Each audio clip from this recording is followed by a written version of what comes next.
Okay, तो fifth chapter है हमारा social movements in India. Social movements में मेन फर्स्ट आएगा उसका meaning and nature of social movement.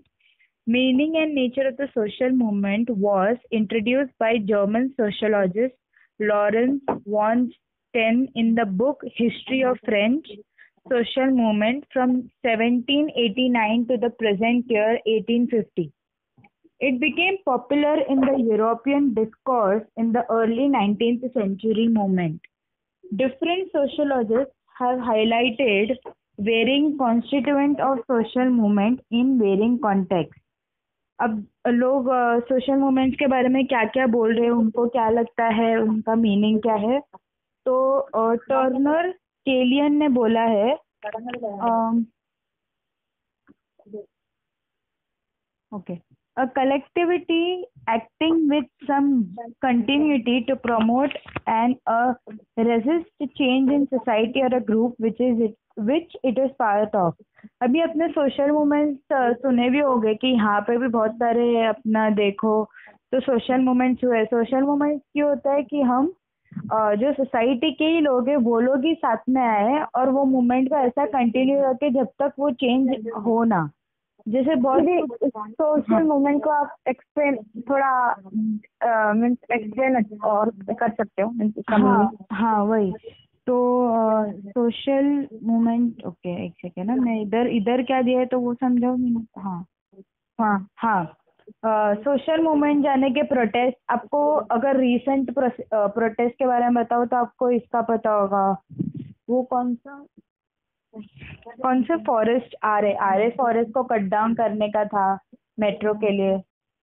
तो लोगों ने प्रोटेस्ट किया था, आसपास सब खड़े हो गए थे पोस्टर्स लेके कि हम लोग नहीं करने देंगे। हाँ, तो वो एक उसको बोलते हैं सोशल मूवमेंट। हम सोसाइटी के ही लोग सोशल चेंज आए, बिकॉज वो अगर झाड़ वगैरह कट जाते इतने सारे तो बहुत प्रॉब्लम्स आती। हम लोगों को वो पता था पर तो भी मतलब गवर्नमेंट जो भी है वो लोग बोल रहे थे कि मेट्रो के लिए कट करना ही है, करना ही है, वो बनाने के लिए कुछ। तो वो जब हम साथ में आके कुछ रायट या तो फिर कोई प्रोटेस्ट करते हैं या कुछ भी हम लोग करते हैं जिनसे हम सोशल चेंज ला सके, उन्हें बोलते हैं हम सोशल मूवमेंट। ओके, अभी characteristics of social movement. Social movement में क्या क्या आता है, जैसे ideology, objective, etcetera etcetera. First is essential collective in nature. Social movement is not an individual action. It involves a collective action. A group collectivity has to be part of the movement. अगर हम बोले social movement है तो हम एक एक जन नहीं कर सकता है, हमें ज्यादा लोग चाहिए वो करने के लिए, वरना उसको सोशल मूवमेंट नहीं बोल सकते हम लोग। बिकॉज वो सोसाइटी के लोग साथ में आएंगे तो ही हो सकता है, वरना एक खड़ा रहेगा उसको कुछ हम लोग उससे तो वैसे भी कुछ चेंज नहीं होगा ना, एक दिन का कौन सुनेगा, वैसे ही बोल सकते हैं। Second is planned and deliberate action.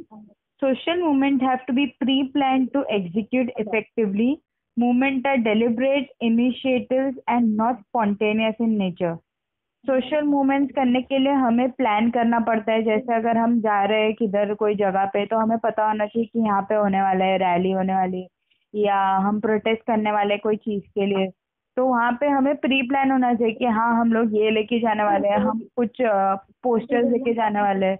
सब कुछ प्लान होना चाहिए कि वो इफेक्ट हो, मतलब जो जिनको हम बोलना चाहते हैं कि ऐसा मत करो, उनको समझ में आए कि हम इतना मतलब समझ चुके हैं कि हमने सब प्लानिंग करके आए कि हमें नहीं चाहिए ये मत करो मतलब।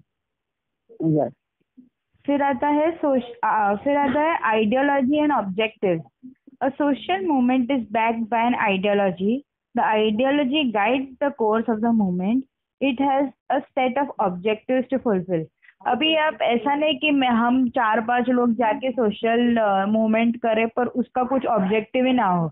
हमारा मेन ऑब्जेक्टिव सोशल मूवमेंट का क्या है कि हम कुछ चेंज लाए, और वो चेंज एकदम कॉन्क्रीट होना चाहिए। जैसे अभी आर एफ फॉरेस्ट का हुआ था तो वो चेंज वो कुछ ऑब्जेक्टिव लेके आए थे कि हाँ हमें ट्रीज नहीं चाहिए, हमें ट्रीज क्यों कट डाउन नहीं करना है, बिकॉज वो हमें ऑक्सीजन देती है और वो सबसे one of the biggest forest area और हम उसको खो नहीं सकते ऐसे ही सिर्फ वो कुछ डेवलपमेंट करने के लिए। तो हमारा ऑब्जेक्टिव होगा then only we can do social change, social movement, वरना there is no use of doing social movement.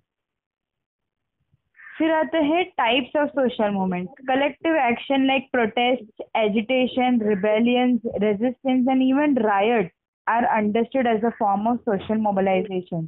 Social movements में रायट्स भी आते हैं, जैसे अगर कास्ट के अमंग हो गए, जैसे हिंदू मुस्लिम के वजह से रायट्स हो गए, वो भी एक सोशल चेंज की वजह से ही है कि कुछ तो ऐसा हुआ है कि एक दूसरे रिलीजन पे हम मतलब मारा मारी चालू है या जो भी चालू है, तो वो भी एक सोशल मूवमेंट ही हुआ, भले फिर वो नेगेटिव में हुआ बट वो वही है ना, सोसाइटी के लोग ही इकट्ठा हो गए। However, these actions differ from social movements. Social movements can be classified in various ways using different criteria. All of the classifications are based on scope, objective, and operation. A cultural anthropologist, David Abreu, has identified four kinds of social movements. अब social movements में भी चार type के हैं जो हमें बताते हैं कि कौन से कहाँ पे आ सकते हैं। जरूरी नहीं कि सब एक ही वर्ड में आए सोशल मूवमेंट, बट अलग अलग हो सकते हैं, कोई अच्छा कोई बुरा, कोई जो चल ही ना पाया एक्सेट्रा जो भी। तो the types are alternative social movement, reformative social movement, redemptive social movement and revolutionary social movement. B. Herbert Blumer has classified social movements into three major categories: general social movement, specific social movement, and expressive social movement.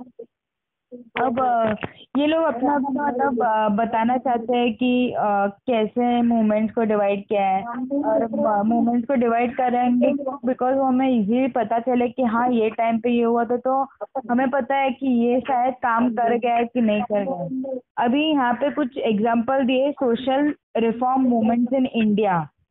तो अभी India में आपको बताओगी तो आपको थोड़ा याद भी आ जाएगा कि हाँ ये ऐसा हुआ था। Social reform has continued throughout our Indian history.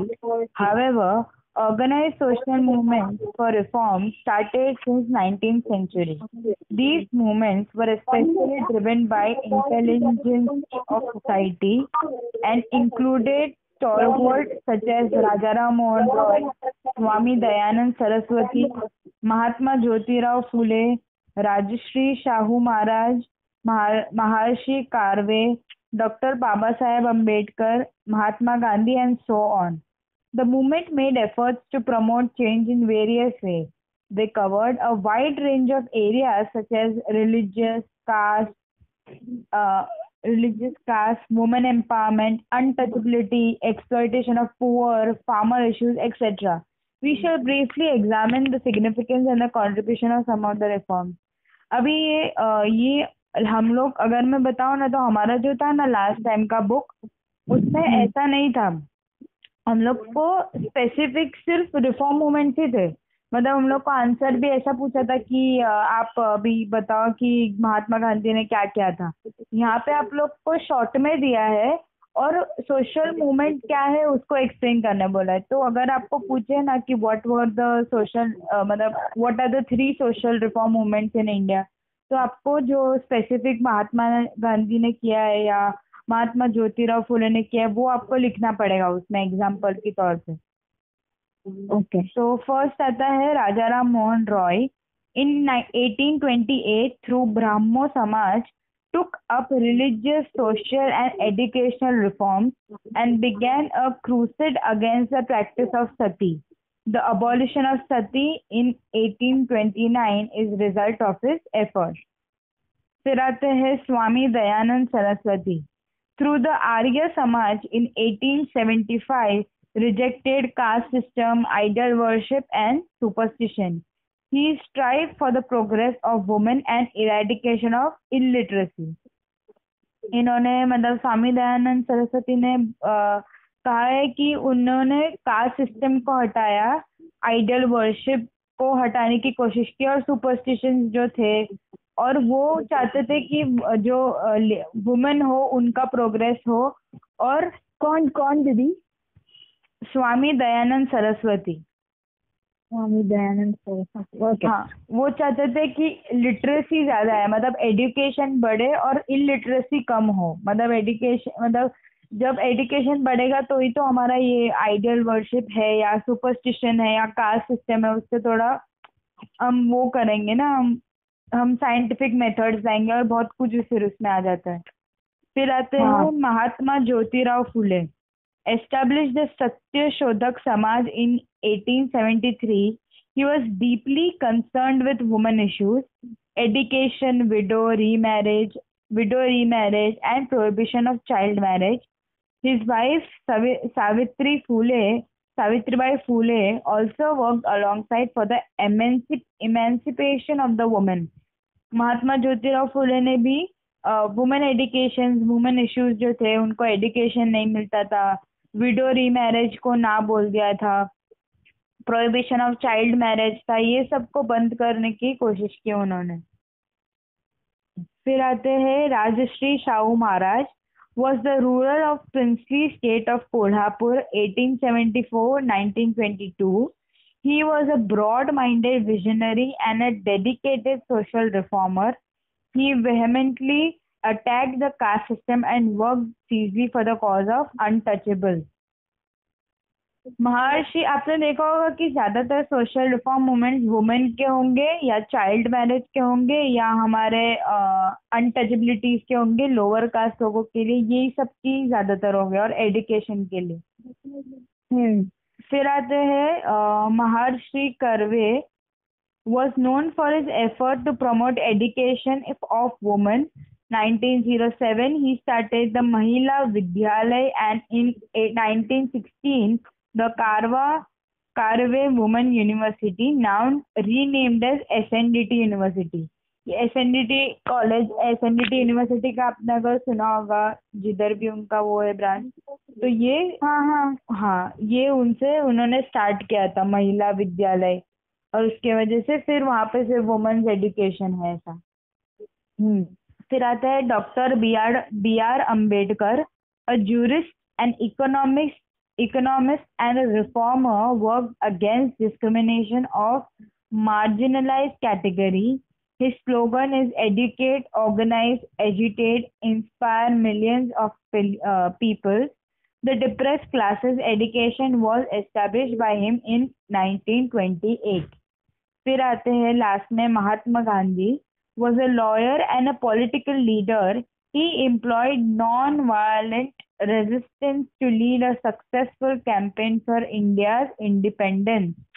He led a national-wide campaign for eradicating poverty, expanding women's rights, and building religious tolerance.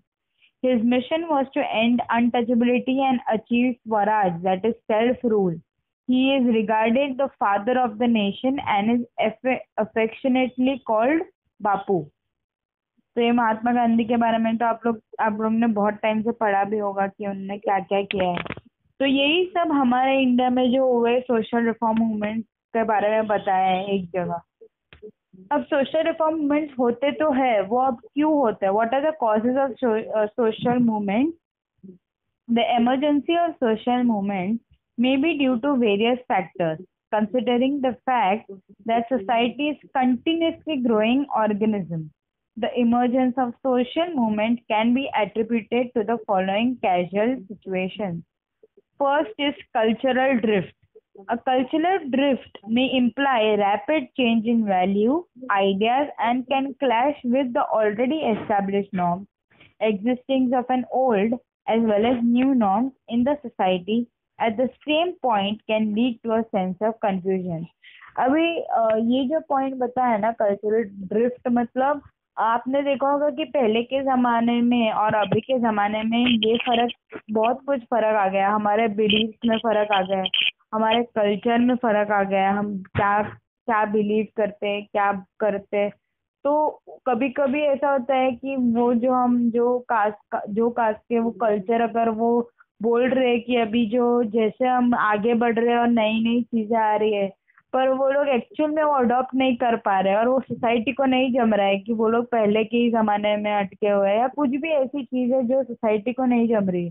तो वहां से वो स्टार्ट होता है, एक मूवमेंट स्टार्ट होता है कि ये तो रॉन्ग है, कि ये लोग को ये नहीं करना चाहिए, वो नहीं करना। जैसे अनटचेबिलिटी करके है, वो अनटचेबिलिटी पहले था, अभी ऐसा कुछ नहीं है। अभी आप किसी इंसान को इतना मतलब ऐसा ट्रीट नहीं कर सकते हो ना आप। इतनी मतलब लोअर कास्ट है तो आप ऐसे ट्रीट करो, या पर है तो ऐसे। तो वो पहले था पर अभी नहीं, तो अभी हमें उसको आगे लेके जाना नहीं चाहिए, किसी को डिसरिस्पेक्ट नहीं करना चाहिए। तो उसके लिए भी फिर मूवमेंट स्टार्ट होते हैं वगैरह। फिर आता है social disorganization. Different processes may change like industrialization, urbanization, etc. may lead to uneven and unequitable growth in society. New norms can clash with already the ones which were there. मतलब social disorganisation मतलब वही हमारा हम बोले कि जब industrialisation आया, ये सब आया, सब नई नई चीज आई, ऑर्गेनाइजेशन। तो आपको पता है कि सब लोगों को वो नहीं मिला है, किसी कोई लोग अभी भी विलेजेस में रहते, कोई लोग अभी भी रोज का मतलब रोज का जो खाना पीना रहता है वो भी उनको बराबर से मिलता नहीं। तो वो लोग कुछ तो अभी जैसा फार्मर्स को ही कर लो, पकड़ लो, तो फार्मर्स इतना करते हैं बट उनको बराबर पैसे नहीं मिलते, या बहुत हाँ। कम वेजेस मिलते हैं, या वही। तो वो एक ऐसा है कि ऐसा हो गया है कि एक तरफ सबको अच्छा हो रहा है तो दूसरी तरफ सबको बुरा। तो उससे भी होते हैं फिर फार्मर्स के ऊपर भी सोशल मूवमेंट्स होते हैं कि ऐसा नहीं होना चाहिए फार्मर्स के साथ ये वगैरह में। ऐसा हो के कि फार्मर्स मूवमेंट चालू हुआ ना।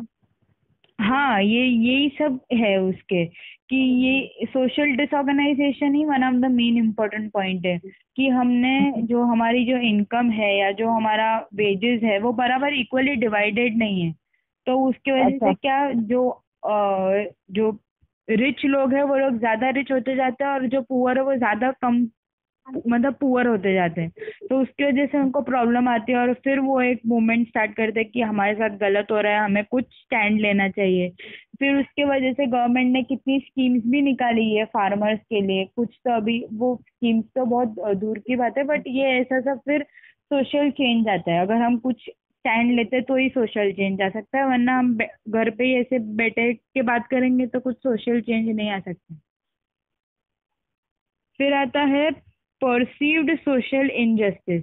When a group of people develop a sense of dissatisfaction and discontent towards certain decision made taken by the authority, they feel frustrated and unhappy. Such a feeling can result in social injustice, eventually culminating into movement. अभी ये social injustice भी एक cause है। आप देख सकते हो, I guess दलित या जो लोअर कास्ट जो रहते हैं ना, वो एससी ओबीसी, तो वो लोग ने कुछ सोशल मूवमेंट करके ही वो लोग ने अपने लिए रिजर्वेशन किया है, गवर्नमेंट ने उनको रिजर्वेशन दिया है कुछ परसेंट। वरना मतलब वो लोग स्टैंड नहीं लेते तो अभी कुछ बहुत आई डोंट नो कितने साल पहले भी कुछ हुआ था जिसकी वजह से उनको फिर रिजर्व्ड कोटा मिला है वगैरह। तो वो लोग ने स्टैंड उठाया था, बहुत प्रॉब्लम्स क्रिएट हुई थी, फिर उनको अपना रिजर्व कैटेगरी मिला था, फॉर जॉब्स हो या कॉलेजेस हो। आप लोग देखोगे कॉलेजेस में ये सब कास्ट वगैरह का पूछते ही है, तो वो लोग के लिए रिजर्व रहता है, तो वो लोग को इजीली मिल भी जाता है फिर एडमिशन, या हम्म। जैसा ही रहता है जो भी रहता है। अभी हम लोग भी अगर रहे तो हमें भी इजीली मिल जाता है एज पर हमारा जो कॉलेज रहेगा। जैसे विल्सन में माइनॉरिटी क्रिश्चियन है, तो अगर हम माइनॉरिटी और हमारे पास सर्टिफिकेट है तो हम इजीली कितने ही परसेंट में हमें मिलने की मतलब वो मिल सकता है ऐसा। तो वही हाँ। ये सभी वो लोग को मिलता है, मतलब जब उनको लगता है कि ये कुछ तो गलत है, हमें हमारा बराबर राइट नहीं मिल रहा है, तो दे perceive the social injustice in them and then they start a movement. Okay. Then fourth is rigidity in normative structure. To ensure to ensure order and discipline, every society lays down a set of norms suitable to its members. Behavior patterns have to match with normative structure of society. However, In certain cases, the norms lose their flexibility and thus do not match their expectation of masses. Masses, जिसके बाद specific cause decline. Social change does not allow any such consequences. Secondly, a social movement is organized, planned activity. However, social change is embedded in the society. Also, it may not always be deliberate and conscious struggle. Thirdly, social movements are found in society and it cannot happen in all the society, universe, inevitable. Rigid in social in normative मतलब ऐसी कुछ चीजें जो हमें लगती है कि rigid मतलब ऐसा वहाँ पे ही मतलब कुछ चेंज नहीं लाना हमें। जैसे पता है कि हम इतने जो पहले से और अभी जो मॉडर्न हम अपना रहे सब चीजें, तो उसके लिए सब चीजें चेंज होनी चाहिए। हमारा स्ट्रक्चर ऑफ सोसाइटी हो या हमारे रूल्स एंड रेगुलेशन हो या इवन कुछ कॉन्स्टिट्यूएंट प्रिंसिपल्स हो जो हमें नहीं जम रहे अभी के ज़माने में, तो उसके लिए भी सोशल मूवमेंट हो सकता है। फिर आता है हाँ, फिर आता है social movement and social change, ये तो वही होगा। फिर आता है मेन आता है वो है women's movement in India in the board framework of social. अच्छा ओके, अभी तक आपको कुछ क्वेश्चंस है सोशल मूवमेंट सोशल चेंज के बारे में? सब है ना कॉल पे? नहीं है। अच्छा, क्वेश्चन नहीं है। हाँ, क्वेश्चन नहीं है ना। संदीप, निर्भय, प्रीति, आप तो बोल रही। प्रीति बोलिए। हाँ ठीक है, okay. Women's movement in India in the broad framework of social movement that India has witnessed, experienced and growth with, the women movement continues to hold the specific significance in terms of scope and spread. It spans over a long period and has influenced majority of population over the globe.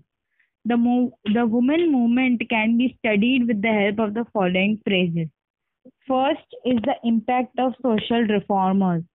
The roots of women's movement can roughly be traced by the beginning of 19th century, when small group of women and a few enlightened progressive men addressed the issue of unequal status of women in India.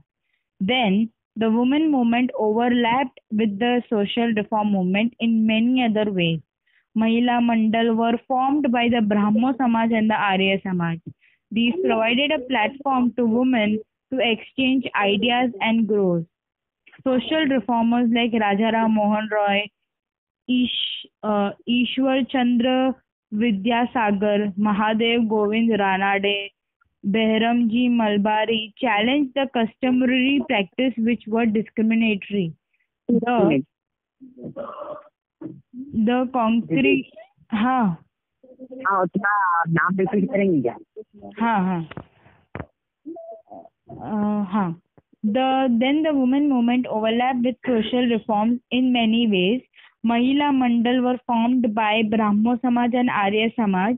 These provided a platform to women to exchange ideas and grow. Social reformers like Rajaram Mohan Roy, Ishwar Chandra Vidyasagar, Mahadev Govind Ranade, Behramji Malbari challenged the customary practices which were discriminatory. The concerned effort of reformers result in the British government intervening in the matter. The government enacted the law. मतलब ये जो बोलना चाहते हैं वो main हमारा है कि हमारा जो social movement women social movement start हुआ था वो 19th सेंचुरी से हो गया था, जब कुछ महिलाएं साथ में आई और ये स्टार्ट किया मूवमेंट उनके राइट्स के लिए। फिर उस विद्या मंडल, हाँ, महिला मंडल के वजह से ब्राह्मण समाज आर्य समाज आया था। फिर ये लोग ने कुछ प्लेटफॉर्म प्रोवाइड किया था वुमेन के लिए, बिकॉज आप लोग ने देखा होगा कि जब तक कोई कुछ स्टार्ट नहीं करता है तब तक आगे जो वुमेन्स है या आगे कोई भी लोग है उनको एक वो एनर्जी नहीं मिलता है कि हाँ इसने किया तो मुझे भी खड़ा होना चाहिए, तो वो एक छोटा स्टार्ट हो जाएगा। फिर इतने इंस्पिरेशन हाँ, लाइक इंस्पिरेशन, मतलब कोई पहला करने के लिए हमेशा डरता है, बट एक बार किसी ने स्टार्ट कर दिया तो फिर हमें पता है कि ये हमें भी इसमें आना ही चाहिए, बिकॉज हमें भी राइट चाहिए। फिर उसके बाद इतने हम्म। सारे जो सोशल रिफॉर्मर्स ने अलग अलग चीजों के लिए किया, प्रोहिबिशन ऑफ सती एक्ट, फिर राजा राम डाउरी मोहन रॉय थे, प्रोहिबिशन। हाँ। ये सब नाम है, इसमें से आपको अगर याद भी नहीं आते है ना, ऐसा कुछ क्वेश्चन आया तो आप लिख सकते हो 2 या 3 मेन नाम, जैसे राजा राम मोहन रॉय, ईश्वर चंद्र विद्यासागर, महादेव गोविंद रानाडे। वैसे 4 ही नाम है, बट याद नहीं भी आता है ना तो एक्सेट्रा लिख देने का, कि उनको पता चले कि आगे भी है, सिर्फ 2 ही नाम नहीं है ऐसा। ओके। हाँ। The concern effort of the reform, मतलब फिर उसके बाद जब इंडिया में इतना सारा कुछ होने लगा, उसके बाद ब्रिटिश वाले लोगों ने देखा, क्योंकि ब्रिटिश की जो गवर्नमेंट थी वो सब ये सब बिलीव नहीं करती थी सती प्रोहिबिशन एक्ट वगैरह में। तो उन्होंने फिर इंडिया की गवर्नमेंट, मतलब हमारी गवर्नमेंट को हेल्प किया। वो हमारे गवर्नमेंट के बीच में आने लगे, जो जो हम लोग को बताने लगे। गवर्नमेंट बिलीव नहीं करते थे क्या? हाँ, आपने बोला ना सती एक्ट तक बिलीव नहीं करते थे लोग, कौन? मतलब जो ब्रिटिश, जो फॉरेन के लोग अच्छा थे, अच्छा, हाँ। वो लोग तो ये सब नहीं करते थे ना। अच्छा, हाँ हाँ। तो फिर ओके। वो लोग हमारे हमारे जो ये सब देखा उन्होंने, और वो लोग आए फिर बीच में, और वो फिर उनके वजह से और सब फिर गवर्नमेंट को समझा, तो गवर्नमेंट ने सती प्रोहिबिशन एक्ट किया 1829 में, विडो रीमैरिज एक्ट किया 1856 में, द फीमेल अच्छा। इन्फेंटिसाइड प्रिवेंशन एक्ट 1870 में, the age of consent at marriage act 1891 में। ये सब एक्ट निकलने के बाद भी, ये सब एक्ट आपको समझे क्या क्या थे? मैं वापस एक हाँ। बार रिपीट करती हूँ। The sati prohibition act in the year 1829, the widow remarriage act 1856, the female infanticide prevention act 1870, the age of consent at marriage act 1891। Okay. तो ये एक्ट के वजह से फिर थोड़ा थोड़ा अच्छा होने लगा, मतलब सब लोग समझने लगे क्या होना चाहिए क्या नहीं। Conscious hmm. efforts were made to educate women in order to bring them on par with Indian men. Bring them on par मतलब इक्वालिटी में लाना इंडियन मैन के साथ, मतलब दोनों इक्वालिटी से ही आगे जाने चाहिए। वो तो यस। अभी तक हमें दिखता नहीं है, बट ये एक पॉइंट था जो करना चाहते थे। The Irish-born feminist Margaret Cousins were instrumental in establishing Women Indian Associate in Madras. Today it is called as Chennai. It can be looked as an important development because it was almost like India's first feminist group. She organized a conference in Pune in which delegates of different women groups pooled in their ideas about education for women. This meeting crystallized ideas and inputs about promoting women education in India. All the Indian women conferences were established in the year 1826. The impact of British on the general aim and philosophy of women movement cannot be denied. Liberalism in thought and approach had set encouraging women to educate themselves, though most women beneficiaries belong to upper caste with an allied background. The British period did push the woman cause for the welfare of humankind. Women became more aware of their status and position in Indian society. इसके बाद आप देख रहे हो जैसे act वगैरह है, उसके बाद क्या क्या चेंजेस आने लगे। एक आयरिश बॉर्न फेमिनिस्ट थी मार्गरेट कजिन्स, वो लोग ने एक वुमेन वुमेन ऑर्गेनाइजेशन बनाया था चेन्नई में। तो फिर वो चेन्नई में बनाया था, फिर वो लोग एक फेमिनिस्ट ग्रुप बन गए थे जो वुमेन वुमेन को सपोर्ट करते थे। फिर वैसे ही धीरे धीरे वुमेन्स को पता होने लगा कि हमारे राइट्स क्या है, हमारे एजुकेशन राइट्स क्या है, हमें किस में राइट खड़ा होना चाहिए, किस में समझना चाहिए हमारे साथ ही गलत हो रहा है, या जो भी। एक सेकेंड। हेलो हाँ। सर, यार दीदी मेरा फोन डिस्चार्ज हो गया था, इसके लिए मैं चार्जिंग में लगा के अभी कॉल किया। चलेगा, ओके। फिर आता है impact of nationalist movement. The nationalist movement witness increase in the participation of women. The impact of Gandhiji on the thought and participation of women was manifold. Mobilization of women to fight for political independence implied women becoming aware about their rights. Women participated in large number of protests and agitation during independence struggle. When men freedom fighters were imprisoned, their women counterparts handled the difficulty challenging circumstances. Women leaders who deserve mention in this context are Kasturba Gandhi, Vijayalakshmi Pandit, Annie Besant, and Sarojini Naidu. Annie Besant led the famous Home Rule movement in which women participated. Sarojini Naidu worked on women's suffrage right to vote and led the Congress wings in the civil disobedience movement. In addition, Muthulakshmi Reddy, Rajkumari Amrit Kaur, Sarala Devi, Suchit Kriplani, Aruna Asaf Ali participated in non-violence movement. The Quit India resolution passed in the year 1942 addressed the women disciplined soldiers of Indian freedom struggle. ये फिर बहुत वैसे उस हिसाब से changes आने लगे because लोग सच में समझने लगे और अभी तक आप देख रहे हो कि जो वुमेन्स रहती है वो अपने राइट के लिए हमेशा लड़ने की कोशिश करती है. तो वो एक बस वो लोग को एक इंस्पिरेशन एक स्टार्ट चाहिए था उनको और अब वो अभी तक हम लोग फिर लेते आ रहे हैं. फिर आता है post independence era. The post independence era witnessed a slowing down of women movement because political independence overshadowed its focus and purpose. Post independence era में ये लोग बोलना चाहते हैं कि जब पोस्ट इंडिपेंडेंस एरा हुआ, हाँ, पोस्ट इंडिपेंडेंस एरा हुआ तभी ऐसा हुआ कि जो गवर्नमेंट जो थे हमारे उनका फोकस इसमें आ गया ना, बिकॉज जब हमें बहुत कुछ हमें चेंजेस लाना था, हमें इंडिपेंडेंस वगैरह हमारे लॉज रेगुलेशन में, तो वो क्या है एक फोकस जो था कि हमें वुमेन क्या, हाँ ये लोग कर रहे हैं मूवमेंट्स कर रहे हैं इन पे, तो वो थोड़ा शिफ्ट हो गया बिकॉज उनको वो चीज भी संभालनी थी. The Constitution of India was incorporated several clauses highlight equality justice to the Indian citizen men and women alike.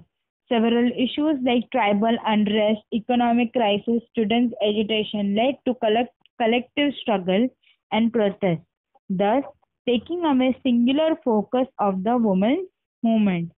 The decade 1975 to 1885 was announced as the International Women's Decade, and the year 1975 was declared as India's Women Year by the UNO. A committee was formed to study the status of the women in India. The committee published its report in the year 1974. The report towards equality addressed issue of invisibility of women, patriarchy, violence against women. The findings of the report proved to be pivotal important because it brought to forefront the discriminatory and exploitative practices against women in post-independence. It served and reviewed several issues pertaining to the problems of women. They were assumed to be handled by them. The space of women movement focused more on violence against women, sex stereotyping, and further legislative demanding for equality of women. By 1980, women organizations were active in Bombay, that is Mumbai, Pune, Delhi. Newsletters like Baija, the feminist network, Manushi were published to bring women issues to forefront. By the end of the International Women Decade in 1985, the focus on the women has shifted considerably. Cases that provided deceive in determining the modern course of women's movement.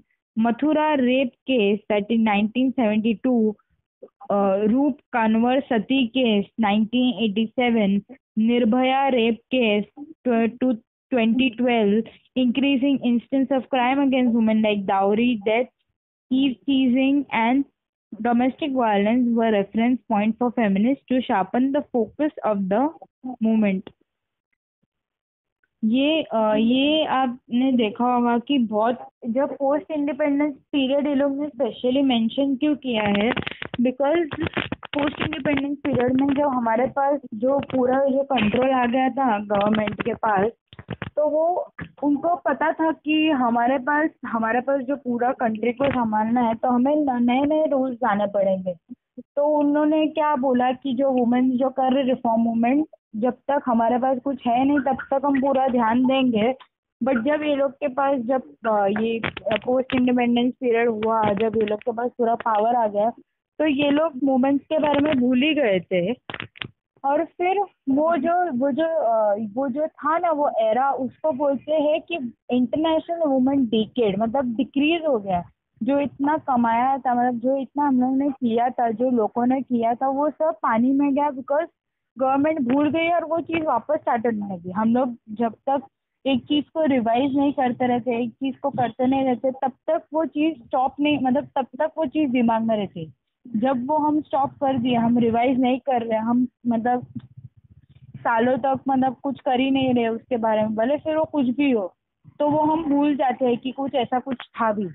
तो उसके वजह से बहुत कुछ बढ़ने लगा। फिर उसके बाद आप लोगों ने देखा होगा कि मैंने वो भी बोला कि रेप केसेस के बारे में बोला। फिर उसके बाद वापस लोग अपने इसमें आने लगा कि नहीं, ये लोग तो अभी मतलब जैसे हमारा सेटल हो गया आफ्टर पोस्ट इंडिपेंडेंस पीरियड, तो लोगों ने बोला अब तो ये हो गया, अब तो एटलीस्ट ये खत्म होने के बाद वापस हमें हमारा अटेंशन मिलना चाहिए, बिकॉज ये गलत हो रहा है, क्योंकि ये पूरा एक एरा बन गया था। मतलब ऐसा हो गया था कि इतनी मेहनत की वो सब पानी में चली गई, बिकॉज कि हमारा इंडिपेंडेंस आगे आ गया था।